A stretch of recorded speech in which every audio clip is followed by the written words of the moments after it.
আসসালামু আলাইকুম রাহমাতুল্লাহ বারাকাতুহু। প্রিয় সাংবাদিক বন্ধুগণ, আমার নাম মোহাম্মদ সাকিব হাসান। আমার পিতা সুজান মিয়া। আমরা সিলেট শহরের কোতোয়ালি থানা এলাকার মাসিমপুরের বাসিন্দা। প্রথমেই আমি আপনাদের অবগতির জন্য একটা বিষয় জানাতে চাচ্ছি যে আমি আজকে এই সাংবাদিক সম্মেলনে যার বিষয়টি নিয়ে আলোচনা করতে চাচ্ছি বা আপনাদের সাথে শেয়ার করতে চাচ্ছি, তিনি হচ্ছেন আমার বোন, ছোট বোন। তো আমি আন্তরিকভাবে দুঃখিত, ওনার চাকরিজনিত কারণে উনি বর্তমানে নোয়াখালীর বাসানচরে ওইখানে অবস্থান করতেছেন। তাই আমি ওনার হয়ে এই বিষয়গুলো ওনার সাথে ঘটে যাওয়া বিষয়গুলো আপনাদের সাথে শেয়ার করছি।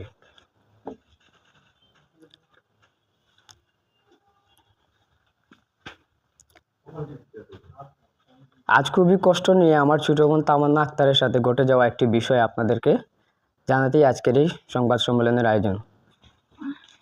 জাতির বিবেক, সাংবাদিকবৃন্দ, 2021 সালে আমার ছোট বোন তামান্না আক্তার সীমান্তিক ইনস্টিটিউটে শিক্ষার্থী থাকাকালে আমার চাচা মঞ্জুর মিয়া জকিগঞ্জের বারটাকুরিয়া ইউনিয়নের সোনাসার এলাকার ফয়সাল আহমেদ তাপাদারের জিন্দাবাজার পপুলার লাইফ ইন্স্যুরেন্সের অধীনস্থ কর্মচারী মিজানুর রহমানের বিরুদ্ধে 45,000 টাকার অনিয়মের একটি অভিযোগ নিয়ে সুরাহা করার জন্য ফয়সাল আহমেদ তাপাদারের শরণাপন্ন হই। ফয়সাল আহমেদ তাপাদার বিষয়টি সুরাহা করে দেওয়ার জন্য মিজান সহ আমার চাচার খুঁজে আমাদের মাসিমপুর বাড়িতে এসে বিষয়টি সুরাহা করে দেওয়ার জন্য বলেন। পরে আমাদের বাড়িতে এসে আমার ছোট বোনকে দেখে বিষয়টি সুরাহা করে দেওয়ার জন্য আমাদের বাড়িতে এসে ফয়সাল আহমেদ তাপাদারের মনে আমার বোনকে দেখে কুলালসা সৃষ্টি হয়। তার কিছুদিন পর ফয়সাল আহমেদ তাপাদার তার প্রতিষ্ঠান পপুলার লাইফ ইন্স্যুরেন্সের ফিল্ড কর্মী আমাদের প্রতিবেশী রাজাকা বেগমের মাধ্যমে আমার ছোট বোন তামান্নার মোবাইল নাম্বার সহ আমাদের পরিবারের সমস্ত বিষয়াদি সংগ্রহ করে।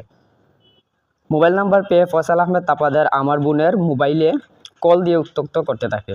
আমার বোন তাকে উত্ত্যক্তের বিষয়টি আমাদের জানালে আমরা বিনয়ের সাথে ফয়সাল তাপাদারকে আমার বোনকে যাতে আর উত্ত্যক্ত না করে সের জন্য অনুরোধ করি। এখানে একটি বিষয় উল্লেখ্য যে ফয়সাল তাপাদার স্ত্রী ও 3 সন্তান রয়েছে। এছাড়াও আমরা তাকে বুঝিয়ে বলি যে আপনার বয়স 50-এর উপরে, আপনার সাথে তামান্নার বিয়ে দেওয়া কোনোভাবেই সম্ভব নয়। পরে ফয়সাল আহমেদ তাপাদার নিজেকে আওয়ামী লীগের প্রভাবশালী নেতা হিসেবে পরিচয় দিয়ে আমাদেরকে বিভিন্নভাবে হুমকি দিতে থাকে, এই বলে যে তামান্নাকে আমার কাছে আপোষে বিবাহ না দিলে আমি অস্ত্রের মাধ্যমে জোর করে উঠিয়ে নিয়ে বিবাহ করব এবং আমার কাজে কেউ বাধা দিলে আমি তাকে খুন করব। এ ব্যাপারে আমার বাবা থানায় মামলা দায়ের করতে গেলে ফয়সাল তাপাদারের ইশারায় পুলিশ আমার বাবার মামলা নেয়নি। এখানে আরেকটি বিষয় উল্লেখ্য যে আমি নিজেও ফয়সাল আহমেদ তাপাদারের প্রতিষ্ঠানে তার অধীনস্থ কর্মচারী ছিলাম। আমাকে তিনি ভয়ভীতি দেখে চাকরি ছাড়তে বাধ্য করেন।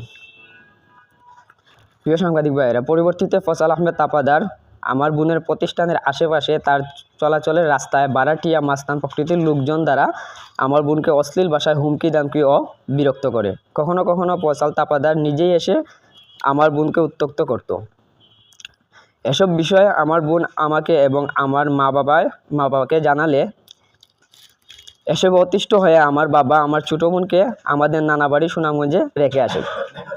সুনামগঞ্জের 250 শয্যা বিশিষ্ট সুনামগঞ্জ জেলা সদর হাসপাতালে 2022 সালের 1 নভেম্বর তারিখে ভর্তি হয়ে ট্রেনিং কোর্স চলতে থাকা অবস্থায় 2023 সালের 22 জুলাই তারিখে সকাল আনুমানিক 8টার দিকে নির্জন রাস্তায় পূর্ব থেকে ওত পেতে থাকা ফয়সাল তাপাদার ও তার সাঙ্গপাঙ্গরা একটি মাইক্রোবাস করে আমার বোনের পথ রোধ করে অস্ত্রের মাধ্যমে তাকে জিম্মি করে।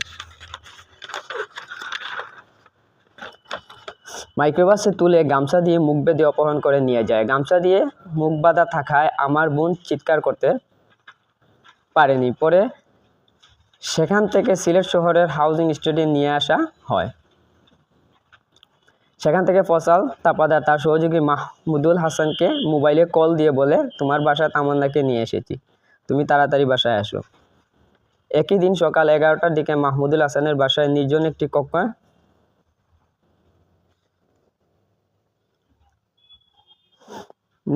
কক্ষে নিয়ে বিকাল 5টা পর্যন্ত কিছুক্ষণ পর পর দর্শন করে। এই মুহূর্তগুলো ফয়সাল তাপাদার তার মোবাইলে ভিডিও করে রাখে। পরে আমার বোন নিরুপায় হয়ে ফয়সাল তাপাদারকে বলে, তুমি যেহেতু আমাকে দর্শন করে আমার জীবন কলঙ্কিত করেছ, সেহেতু এখন আর কেউ আমাকে বিবাহ করবে না। তুমি কাজে ডেকে আমাকে বিয়ে করে তোমার ঘরে নিয়ে যাও। তখন ফয়সাল তাপাদার তার সহযোগী মাহমুদুল হাসানকে মোবাইলে কল দিয়ে কাজী নিয়ে আসার জন্য বলে। রাত 10টায় মাহমুদুল হাসান সহ আতিকুর রহমান, জুনাইদ আহমদ ও কুতুবুদ্দিন সাক্ষী সেজে 5 লক্ষ টাকা দেনমোহর দিয়ে নিকাহনামা সম্পন্ন করা হয়। সে সময় আমার বোন নিকাহনামার একটি কপি চাইলে তাকে বলা হয়, বালাম বইতে এন্ট্রি করার পর তোমার বাবার বরাবর কপি পাঠানো হবে। পরের দিন সকালে ফয়সাল তাপাদার আমার বোনকে বলে, এখন তুমি তোমার বাড়ি অথবা তোমার ট্রেনিং সেন্টারে চলে যাও। আমি তোমার ভাইয়ের মোবাইলে আমাদের বিবাহের ভিডিও পাঠিয়ে দিয়েছি। পরে আমার বোন সরল বিশ্বাসে আমাদের বাড়িতে চলে এসে সম্পূর্ণ ঘটনা আমার মাকে খুলে বলে।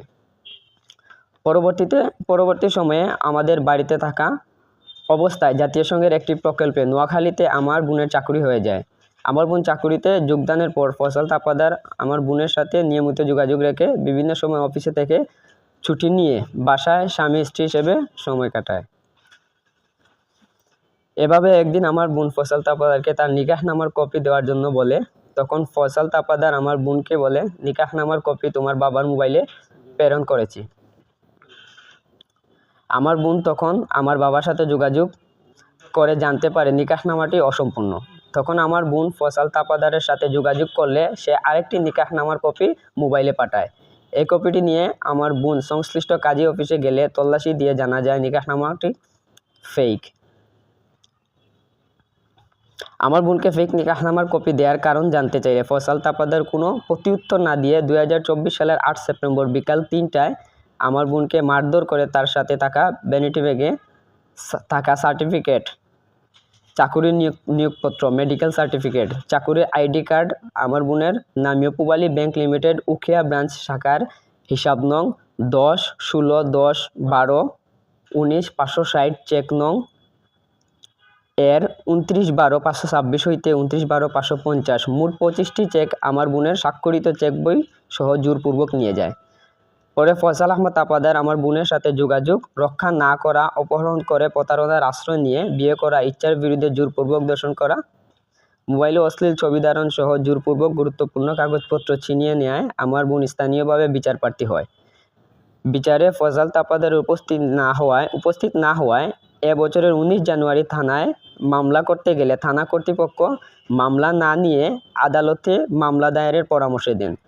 পরে আমার বোন আদালতে মামলা দায়ের করে মামলা নং 44 CR 113/2025। মামলা দায়েরের পূর্ব পর্যন্ত আমার বোনের ব্যাংক অ্যাকাউন্ট থেকে 1,70,000 টাকা উত্তোলন করে। আমি সহ আমাদের পরিবারের সবাইকে সে সবসময় বিভিন্নভাবে হুমকি দামকি দিচ্ছে, এ বিষয়টি উল্লেখ করে আমি গত ফেব্রুয়ারি একটি সাধারণ ডায়েরি করি। উল্লেখ্য, গত বৃহস্পতিবার 13 ফেব্রুয়ারি অপারেশন ডেভিল হান্টে ফয়সাল আহমেদ তাপাদারকে গ্রেপ্তার করে কোতোয়ালি মডেল থানায় পুলিশ একটি দল।